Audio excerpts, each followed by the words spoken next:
mga nagtatanong kung anong gamit kong sunscreen pag lalabas ako ng bahay, ito lang naman. Ito lang naman ang ginagamit ko from All-in-One UV Plus sunscreen. Kasi nga, alam niyo kung bakit? 60 SPF na to. Ayan lang. In a small amount lang, naglalagay lang ako ng ganyan. Ang nagustuhan ko sa kanya, napakadali niyang i-blend. Yung para ka naglagay naglagay ka lang ng sunscreen sa face mo, tapos napakadali niyang i-blend. Nagpipinkish-pinkish na. Napakadali niyang i-blend, tapos parang meron ka ng blush on. Ito yung mag-sunscreen ka lang, pero full coverage ang datingan, no?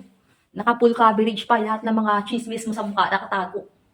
Yung mga baku-baku mong mga tigidig mong pinagdaanan dyan, ayan. Tagong-tago yan. Oh.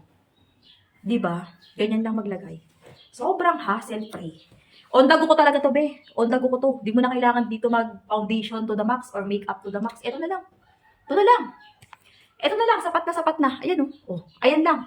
Ang mura pa nito. Hindi na, be, wala pa 100 pesos yan. Nako. Tapos, isang buwan mo pang magagamit. Sobrang tipid niyan. Practical talaga yan. May sunscreen ka na. May foundation ka na. Full coverage pa. Yung mga sikreto mo sa pagmumuka, hindi masyadong halata. Oh. Tapos, SPF 60 pa. 'Di ba? Gusto mo na ganon. Siyempre, hindi ka magkakaroon pag di ka nag-check out. Ito pa pala, nilotion ko rin to minsan. Bet ko to minsan dinotion eh. Nilotion ko to, be. Yan. Oo, nilotion ko yan. Ano ba? Oh, di ba? Kahit tirik na tirik ang araw, dahil tamad kang manggal ng payong, okay lang. Alam mo na, yellow basket. Kasi yellow basket yan.